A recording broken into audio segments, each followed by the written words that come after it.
Hey, this is Milz from America. We are back with interview number 20. And today we are interviewing Yunus.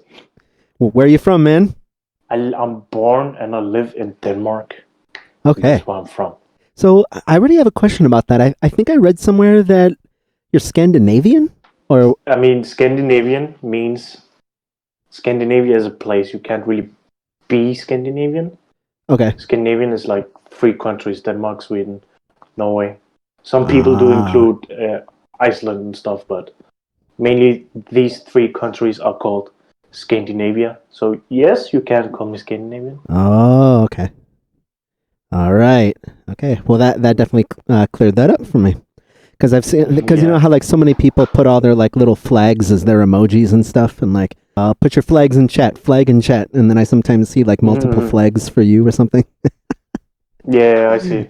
Yeah, that's a joke. Like people like they like to mix Denmark and the Netherlands a lot. Like even if they don't make it as a joke, it's still like, hey, you were from Denmark, right? And then I tell them, yeah, I am. But a few weeks later, Netherlands, right? I'm like, no, not Netherlands. Come on, it's Denmark. That would be a little bit too much Dutch demolition for me. Yeah. Too much. And I can't roll like that. Like. Me neither. I sometimes I can. Only sometimes. Only sometimes. There you go. That's the quote of the day right there. All right. So let's start. Okay, so first thing is the background behind your stage name. I chose my own name that my grandfather gave me because it's my real name, of course, but it is also my stage name because I don't feel like an artist yet within the beatboxing scene, and like I like to be called by my own name instead of, let's say, I made a name like Sonic, Shadow, something like that. And I just think it's more like I actually represent myself other than just this name. Even though I become very big, or if I become very big, it still doesn't represent 100% who I am as a person. So I just chose my own name, and I think it's a wise decision for sure. That's actually the most unique answer I've gotten so far about like background, like or behind a stage name, saying that you claim that you're not that big enough and that you're just like representing yourself. So hey, I mean that's why I do these interviews: motivation, inspiration, and obviously education. So okay, moving on.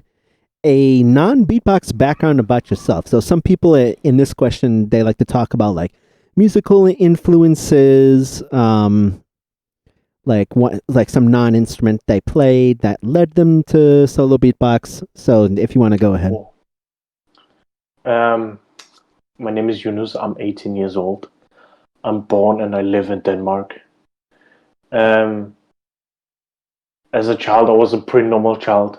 Went to kindergarten, went to school, had a home, had a family, have a few brothers. Yeah. Played football. Pretty normal life, to be honest. As I got to 4th grade, I started doing something called table tapping. Pen tapping. Tapping. Yes. My first job. I've always been a music teacher. Like that's been my career job. The first school, we were doing like these songs, and all of a sudden there was some from the 4th grade and some from the 5th grade that started pencil tapping, and they were laying down these really advanced trap beats. Like they knew, like 100%. Yeah, like they had the kicks, they had like a snare, and then like the hi-hats, which I mean like with a pencil, like the frequency is so high that it's a perfect hi-hat. But yeah, so I just like you just like triggered an awesome memory when you said that. Okay, so like now so now I want to hear your version of the pencil tapping. I don't really do it anymore. Do you want me to like do it? I mean, you don't have to, but I mean, if you I don't think I can, to be honest. Well, I mean, I was just kind of asking about like you said how like that was just like more about it. Yeah, so I was in class and I grabbed a pen and I went boom boom boom boom on the table, and it was like third or fourth grade, which also made me start drumming. So I took actually there was we had a drummer from Sweden come to my school. Uh, yeah, fourth grade, third grade. He was one of the most famous drummers in like the 70s or 80s. He's like pretty old now. Um, he looked like Zlatan Ibrahimovic, if you know him. Rings a bell, but I'll have to look Oh, that up. okay. He was like really famous. He was in the world, what do you call that singing competition? The Voice kind of thing, or like Got Talent, like No, it's Denmark Got Talent. country versus country versus country. I know the name in Danish, just not in English. But Oh, like he was Eurovision kind of thing. Eurovision, yeah, Eurovision. He was a drummer in that, and I had him as a teacher for around 4 years. And I got really good at, I don't know what this drum is called in English, but you hold it like here, and you go like. Oh, I think it's like a medium frequency kind of thing, right? It's kind of Yeah, smaller. yeah, yeah. So it It's could like be this like big. a parade drum, is it kind of like a snare, or is it more like a Congo bongo thing? Congo Bongo. Ah, okay, It's the one. It's like flat on the top, a normal drum on the top, then it goes in and then goes out again. okay. Um, yeah, But so I but I think I know played what you're talking those. about. Yeah, I played those for a few years while pen tapping, and then actually started beatboxing from that, which was like at the same time while drumming, yeah, and doing pen tapping. I started beatboxing in around sixth or fifth grade. Yeah, so that means I've been beatboxing for 5 years as of now. And yeah, beatboxing took over. I stopped drumming in eighth grade, and pen tapping just went away. So yeah, beatbox has taken over. It really has taken over now in terms of doing music in real life. Especially when it comes to education, I keep trying um to educate and trying to convince teachers, just normal music teachers, that if you really really want to save money, instead of buying all these drums, why don't you just use your mouth to? I mean, it's not. Mm-hmm. I mean, it'll never sound exactly the same, but I mean, if it helps you save money, helps you be more marketable. Like someone says, "Hey, do a snare drum solo or do a drum solo." Well, like right now on this camera, you could do that. So Mm-hmm. I don't know. It's definitely been life changing. So Yeah, okay, it move. All has. right, so let's take this into your solo beatbox background. So, like for example, like some people said that they watched a Joseph Pulpo. Some people said they watched this viral Eclipse video and it inspired them. And some people said they ran across a Tyler W thing or a Skiller, an Allen video, something like that. I'm a pretty oldie when it comes to this. I watched beatboxing in 008 Yeah, me here. and Same here, kind of. 08, 09. I saw Reeves One do an interview on Beatbox Battle TV. Yeah, that Aw, that's channel. when he looked like a little guy. He didn't have any like I think Yeah. we're talking about the same video, right? He didn't have a beard. He had like the hat. He had the top hat thing. Like No, it was without that actually. It was just plain. It was maybe even oh. before '09. Oh, so I think that led to this is like on the BBXC server, and I think that led to that being like three emojis, right? Yeah, yeah, yeah. I Okay. think that is it. Yeah, it's actually one of those emojis. Wow, you remember Jeez, that? Holy shit. jeez, jeez. Not as good um, as Scott Jackson, but I'm trying. Jeez. so those kind of days, I was a little child. I went from the trampoline down in my garden up to my PC, listening to beatbox. I'm like, holy shit, this is actually cool. And I have these small speakers, my dad comes in cleaning the room while I'm listening, and he starts dancing to Weak Swan beatboxing. I'm like, what the fuck? This is actually sick.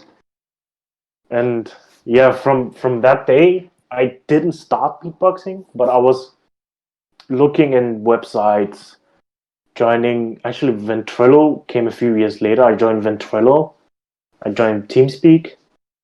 And I was on a lot of the HBB websites where they sent emails to each other as a voice message because there was no Messenger or I thought you, Discord. I thought you were young, bro. I thought you were only 18. I am, but You sound like Roxer Loops okay. right now. You sound like Roxer Loops right now. Yeah, I was on these websites in 2010 or 11, and yeah, from that it just became me being on Discord and going to live events, stuff like that. Excellent. Excellent. Okay, so that kind of led me into next thing was a background about organizing, hosting, mod, and judging, especially on Discord. I know you've been very present. You've shown a lot of leadership. So if you want to kind of break it down. Judging, let's take that one first. Okay. I started. I've judged a few battles in the past, like 18, 17, which were on Discord. I never judged on Ventrilo or TeamSpeak because I wasn't really present. I joined a few times and that was it. Now I'm here nearly every single day. So I judged a few battles on Beatbox Talk when it was known as Beatbox Talk. Then I got the role removed from me because I was really not present, just offline for a year. And I was still in the beatbox community, going to live events, all these kind of stuffs, but I just not online. So I came back in 19 after I went to GBB in 19. Came back into Discord. I'm like, hey, this is actually cool.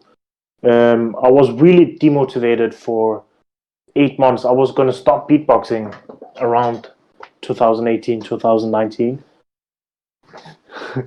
I stopped because I was just really demotivated. And one thing that really got me back in was X Flaws. I don't know if you know him. Oh yeah, definitely. Yeah, I joined BBXR. Yeah. I joined BBXR, and maybe we'll use that for the thumbnail. Maybe if you take a picture of that shirt, just how Duzzy's thumbnail was him with the Esh. Yeah, exactly. We could do that. So I joined BBXR, and I heard these crazy guys like, what? Like Decoy. I didn't know him this much. I only knew him as a friend and a little bit as a beatboxer, but I think you have one of these battles. 2 closets back there. I think there might be a bird in it.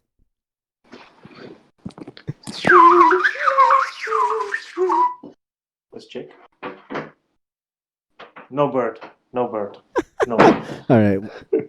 We got to clip those 25 seconds and send it to Decoy and tag him on Insta.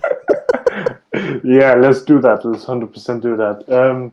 So from early 2019, when I joined BBXR, Decoy actually became my favorite beatboxer, which is really weird because I then went into a conversation with him and I told him, "Hey, bro, I really like you as a beatboxer and I think you're my favorite." He's like, "Why?" I'm like, how am I supposed to answer that? You're just my favorite. I like your style. And he's like, okay, man, you're weird. Look at where he is now. Yeah, I was just gonna say, I think not Eclipse, Elise, I think is still out, and I think Decoy is still in. I think for like December 3rd or like when it's supposed to be. But it's interesting. Speaking of which, since COVID-19 keeps getting worse and worse and worse and worse here in the States, I'm actually wondering if there's going to be more cancellations coming up. How, I guess, if the travel restrictions or ban might still be in place by November, December. I don't know, because Because, I mean, like yesterday, I just looked. We have 139,000 deaths in America.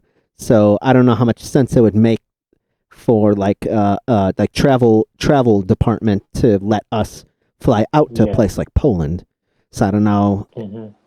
I don't know if it would be like. I'm wondering it might be a case by case basis because I'm guessing Decoy doesn't have COVID and he hasn't been exposed to someone who had. I don't know. I don't know No idea. I don't think so. No. because then Sung Beats would be out, and then like how many Americans would be out for the solo beatbox Napalm. category and tags, I think too. Napalm. Yep. I think Spiderhorse is judging. Yeah, I think so. Wouldn't be surprised if they were. And yeah, I think that's it. Yeah. So for those who whenever they watch this, we're still in a COVID-19 pandemic. It's happening all over the world, and right now, as I say this, America has been trailing every other country in deaths and cases. So yeah. All right. Moving on to happier things. Okay, so I think okay, so I was gonna ask you about a background in kind of like two other things.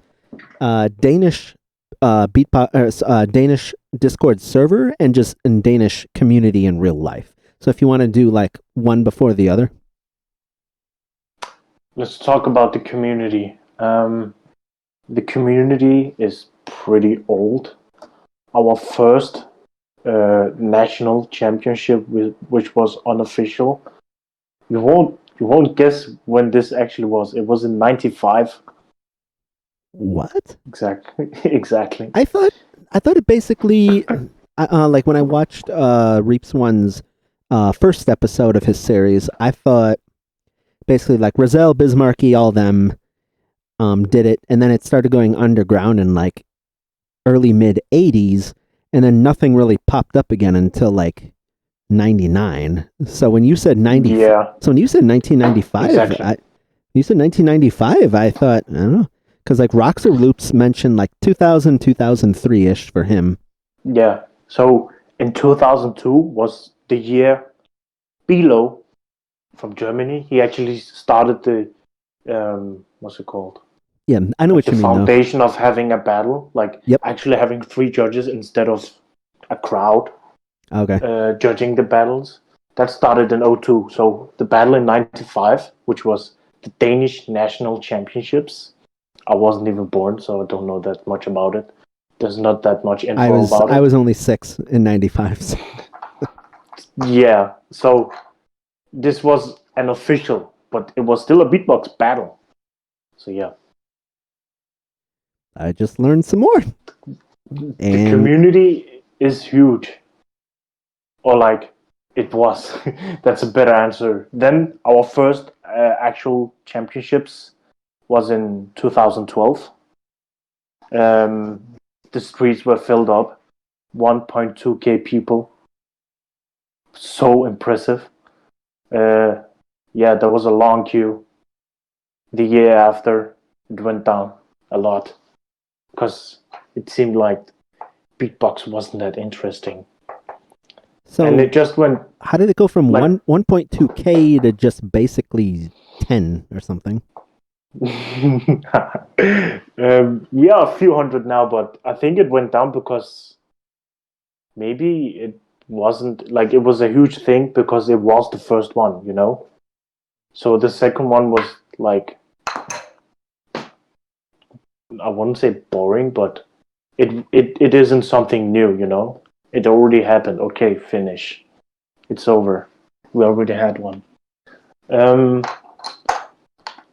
yeah. So we had battles from every year from 2012, 13, 14, 16, 19. We had 7 years of battles. That's 7. that's pretty good.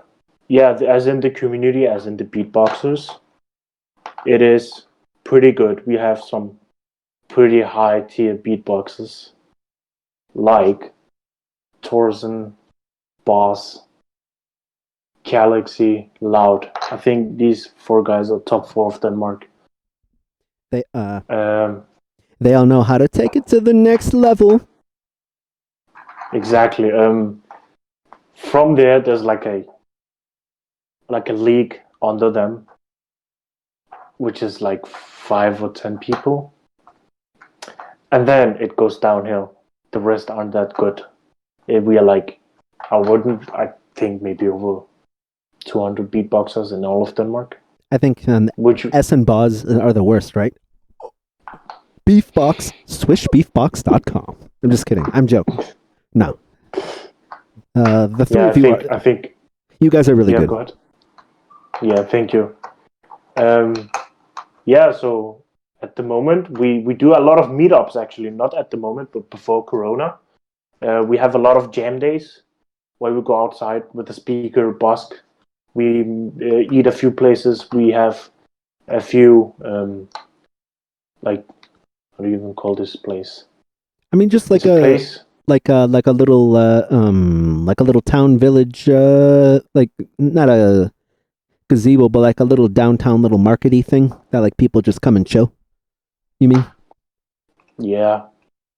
We do call them on Facebook. Hey, today is the jam day.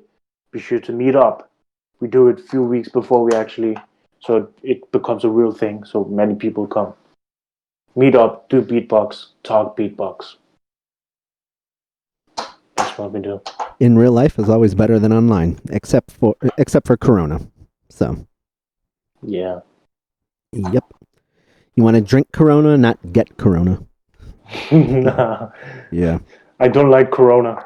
I think it's not that good. Yeah, because in Denmark, I think your age is legal age is like 18 or something. In Denmark, Actually 16. Not. 16? I'm gonna impress you here. 14? There's a fact. You can go as low as you want. Keep going. You gotta be, come on, man, 12? Lower. Okay, 12-year-olds should not be drinking alcohol. Their brains are still good. Our view on this is so different.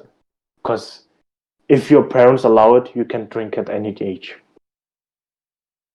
Exactly. And that's like an actual like law made by the police. And drinking here is so normal. Rock-a-bye, baby. No. Shots. Daddy, Daddy, can I have tequila? Yeah, if you like, I know that your vision on this, like Americans basically. 21. You have to wait until you're 21. America. Yeah. It's so normal drinking here. Like there's really nothing wrong with it. Which is weird because, like, in our country, like, when you're 18, especially on most college, university campuses, like, nobody cares. Yeah. That's how it goes. Yeah. Anyway, let's party now. Oh, so this is kind of backtracking. I think I've seen you in the videos for GBB 19 in real life. I think I even saw you in 2017. Only a 19. Oh, okay. Maybe there was someone who looked like you, I guess. Yeah, probably. Yeah. Yeah. GBB, best beatbox event in the world. Yeah. 100%. You'll probably be, you might be at December 3rd. Yeah, I've already bought everything. Tickets. Hey, yeah, so you must have gotten them like within seconds after they were announced, because those tickets went fast this year. Fast. Yeah, I didn't get a ticket. My way is very, very different. My way of getting the ticket was Bribe. when Elise quit. When Elise quit, rigged. Decoy got his spot. Then as a GBB participant, you have basically something called VIP Plus, I think, where you bring someone and they don't have to buy a ticket. You just bring them and they can go backstage with you and everything. ? Ban Yunus. Reason. Too much VIP. Swing the hammer. No. Do you want to swing the hammer? Yes. I'm not that person though. That person is someone else who has given their ticket to me because he got in for free by Decoy. Yeah. Anyways, Can I add something to that? absolutely not. Go ahead. At the Swedish champs, I was like, "Hey, we're getting paid tonight. I'm gonna buy a GBB ticket." I go, like, we have the event, we chill, we eat food, we do everything. Great time. I look at my phone, I see a GBB post. Tickets are sold out. I'm like, shit. Yeah. And then like, okay, next release coming in 2 days. You ready? And then within seconds on that one, also sold out. It's literally 2 seconds. It was literally 2 seconds, and then it was sold out. Yeah. Some Polish person was it? I don't know if it was an interview or no, some DMs. They said that they've actually been to Progressia. They said it's way bigger than Stodola. Yeah, progress. Yeah. I think they went from due to COVID. They're actually going back to Club Stodor. I'm not sure though. Okay. Oh wait, well that might be a problem though because if Progressia, I think does like 11,000, but Stodola only does what 9 or 8 something, then that's 2,000 people that are out of luck. I think, right? Is it even that much? I don't think it's that much. Right. But my point is that if there's thousands and thousands Yeah, less, exactly. yeah. So I don't know how that would work out. I don't know. Yeah, it may just be rumors though. We have to fact check that. Fact check it. Don't be fake news. Anyway, Nope, you don't have to worry about that. I don't. I'm not part of Swiss Beatbox. Oh no, I was saying like with the fake news, I meant like with American politics and stuff right now. Ah, yeah, okay. Okay. Did you want to add anything about the Danish server on the Beatbox Discord? Yeah. So we actually had a Discord in like 2016 or 17, and it was pretty inactive. Not that many people on. It basically died down. It was 3 people that were active once a month, which were me as a boss. Woo, cool. That's a coincidence. The trio. Yeah. Then we made another one in 18, which is the current one. But we first opened it to public like a few months ago. This server is the normal server you would see everywhere else. That is kind of dissing my own server, but yeah, it's the normal server we see everywhere else, but with the point of being Danish instead of just being a community, which is like all other 150 beatbox server there is. I know that there's a few like Moroccan servers, Belgian servers, but this is the Danish one. We don't have it, so here it is. Yeah, I totally forgot that Thorsen was Danish, and I kind of researched it, and he actually, I think it was 2014. He actually won Denmark's Got Talent just on solo beatbox. Mm-hmm. That's sick. He did solo and then a few loop stations showcases In 2014. Okay. Oh yeah. Yeah. Yeah, and then of course in 2016 he wins. He wins GBB. Yeah. Yeah. Sick. He's just sick. He's so sick. Definitely. Yeah, his that one. That was actually my motivation for my very first routine that I did for my GBB 20 wildcard. Oh, yeah, okay. I'm not gonna link that in the description because it was bad. Okay. Yeah, don't watch it. Watch his though. Watch his stuff. Watch Yunus' stuff. Okay. All right, moving on. What is your solo beatbox style, if you have one, or are you still experimenting? My style? Wow. I would rather say I don't have a style, but since I get a lot of respect over my style when I show it to people, I would say that I am a somewhat professional when it comes to the basics. The basics plus I've I've worked on my structure a lot, so I think my structure is also good. Structural pro basic guy. That's what my style is. I don't do a lot of singing like people do. I don't sing. I did take singing lessons. Duds from Brazil. Yeah. Exactly. Yeah, I don't sing. I just, the usual tech spam, as people call it. Alum. Oh my god. Okay. Yeah, that's kind of what my style is, even though I would not qualify as me having a style. Yeah, that's what my beatboxing You a style bunch of is. headbangers with inward bass? Nah, I'm really not.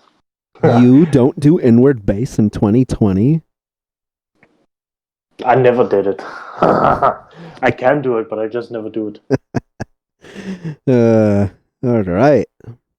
Okay, so you actually answered my next one, half of my next one. So it is basically what does your musical future look like? So just keep developing your own solo stuff. Keep submitting wild cards. I don't know, teaching lessons or kind of mixture of all of the above. Oh yeah. Okay, so my vision on beatbox has actually changed. It went from being I want to be in GBB to I want to organize GBB. Yeah. So your credentials kind of speak for themselves. Yeah. Which is precisely why, like, question number 3 on here was about not just you being on servers, but how you organize them. So, so basically, you want to work for Swiss, maybe? Not really. I like I'm in a few organizations right now and communities. I like working for them. My main point of being in the beatbox scene right now, which I really love, is helping. Just helping everyone with anything. That it's my way of getting respect. I like building on my reputation within the whole community. I've been in it for many years, and I'm just building at that at the moment. As in musical, I think I'll just stick to doing the tech spam every day, and I don't think it's gonna progress that much. I'm still gonna beatbox. I'm still gonna be insane to some people, but yeah, I like the way I'm going right now the most. Okay. What about like teaching master classes or like teaching online stuff? Because you did mention helping. So, but I wonder if helping for you isn't necessarily teaching; it's more just like organizing and arranging things. I've actually taught a lot of people. I did do lessons for 3 people once. Taught as in I meet people on Discord. They ask me, "Hey, can you show me in WordBase?" I'm like, "Damn right I can." Uh, those kind of things, that kind of teaching, I did do a lot. Um, Also online teaching, which I did get paid for because I'm skilled in some sections of You beatboxing. should be. Yeah, I did do that, and now it's just on hold, or maybe even permanently shut down. But teaching in the teaching rooms of the servers, I do that. I still do that, just not paid lessons.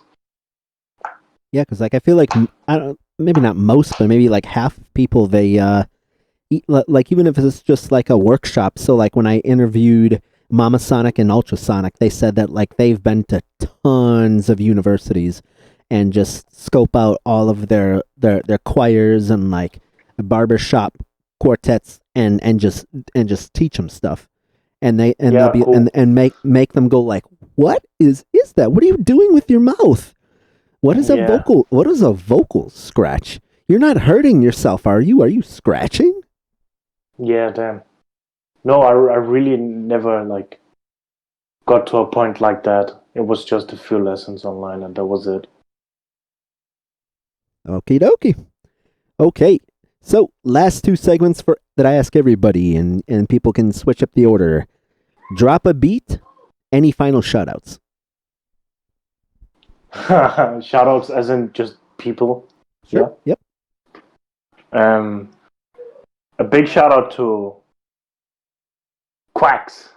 A big shout out to S. Big shout out to Areep. Big shout out to you. And big shout out to let's see. Buzz. No. Oh. A big shout out to Reeps One. Because that's where I started. There you go. And then drop a beat. I can do that. Yes, sir.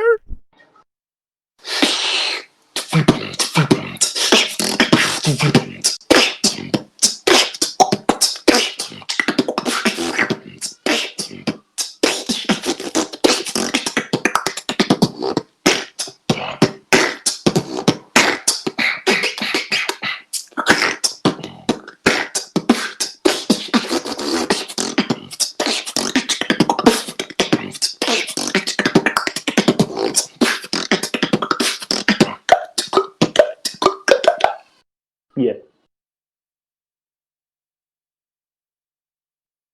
Thank you. Jeez. Why for Yunus in chat? Why in chat? Why? Get it? I do. Anyways, okay. So one last time, I am Milz. He actually typed it.